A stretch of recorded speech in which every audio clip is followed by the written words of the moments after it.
get in the streets today. Amazing job, Sharona. Thank you so much. Okay. So the next speaker, wow, I hear a lot of that. Okay. The next speaker is here for putting this together. We are in a tradition of having to stand up and fight for our rights. So I want to thank everyone for being here. As an at-large city councilor, I am always everywhere across the city in different neighborhoods. I try to keep my Sundays sacred as my downtime. But what is more sacred than fighting for the right of women? And fighting for our right to have control of our bodies. For our right to be outside and saying abortion is health care. Abortion is a human right, and we will not go back. We refuse. When I think about the misery that so many women, especially so many black women, have had to go through ever since the Supreme Court made this illegitimate decision, my heart breaks. But not only does my heart break, my feet start to move. Because we cannot stay silent, and we have to act out on behalf of those here in Massachusetts, on behalf of our sisters and birthing and folks who are birthing bodies in Georgia, and everywhere around this country. And so it is our obligation and our responsibility to stand in solidarity with women who are fighting for their life, who are fighting for agency. When we look at our country, we can see through that the Supreme Court's actions that undergirding the society is misogyny. And we have an obligation to fight back. And so when the Supreme Court made that decision, I filed on the Boston City Council a hearing order to go after the deceptive practices of crisis pregnancy centers. That masquerade as providing abortion services, but are often doing the exact opposite. The right to abortion is a private decision that every person should have the right to make. Period. It is that simple. The decision to have an abortion is between you, your doctor, and whoever else you choose to or not to invite into that decision-making process. And so you have my word that I will always be in this fight. We are talking about the fight for justice. We are talking about health care.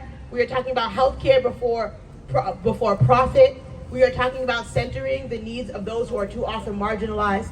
We are talking about not going back to the days where abortions are happening without anesthesia. We are talking about going forward and pressing forward, and that only happens with all of you.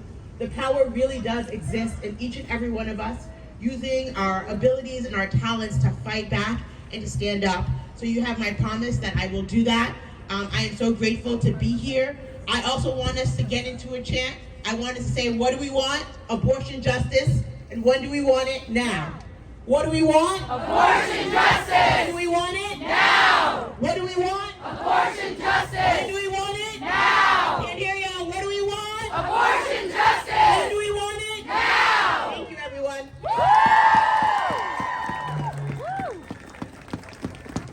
Let's hear it one more time for Councilor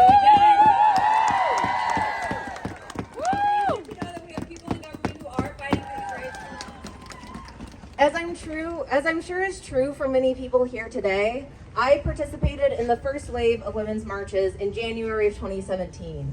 I was a student in Atlanta at the time, and it was the biggest demonstration I'd ever been to. There was pink hats as far as the eye could see. Who else was out here 6 years ago? Right on. It came at a time when it felt like our democracy had failed.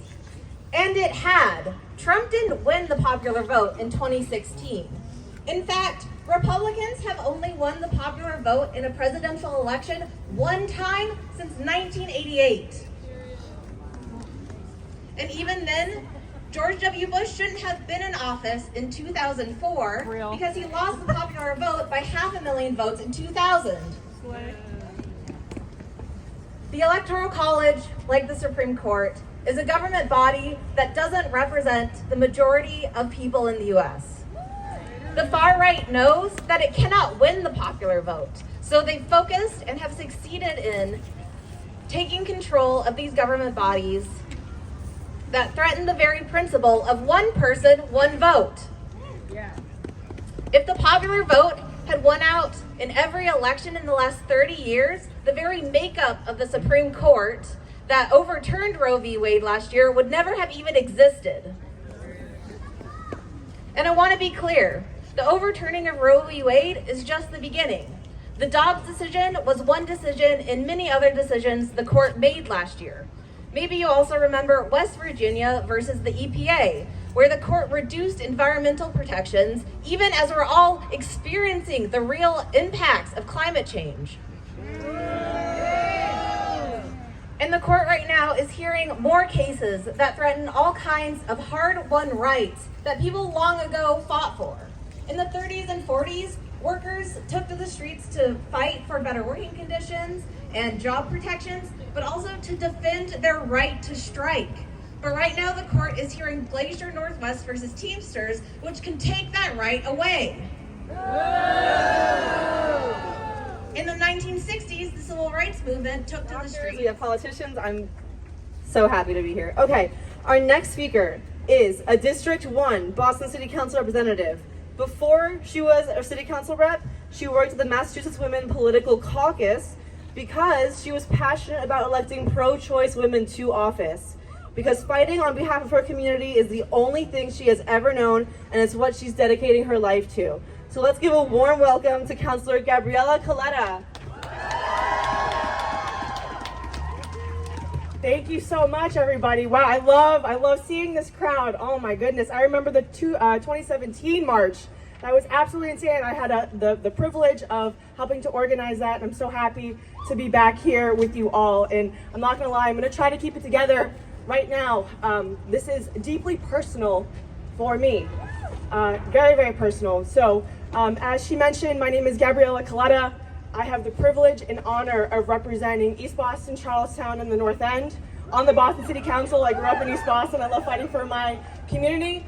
But first and foremost, I am a 30-year-old woman, maybe some say young, but I'm a 30-year-old woman who has benefited directly from Roe. All right.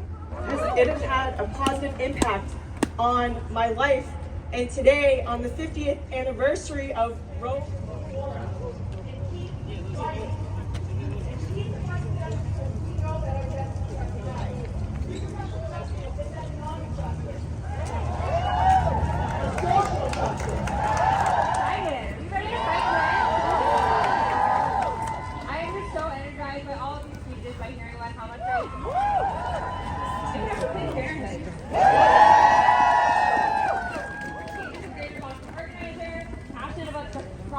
organizing and building a movement for reproductive rights and justice that is inclusive. Mallory, I'm an organizer with the Planned Parenthood Advocacy Fund of Massachusetts, and I'm here to say that abortion is health care. Abortion access is bodily autonomy, and it's the freedom to determine one's future. Personally, I come to the reproductive rights and justice movement from years of youth organizing, from knowing and loving people impacted by restrictions on reproductive health care, and from seeing the intersections of reproductive rights and justice with issues of racial justice, economic justice, ableism, mass incarceration, transphobia and homophobia, and more. I've seen firsthand how creating communities where we all have bodily and reproductive autonomy doesn't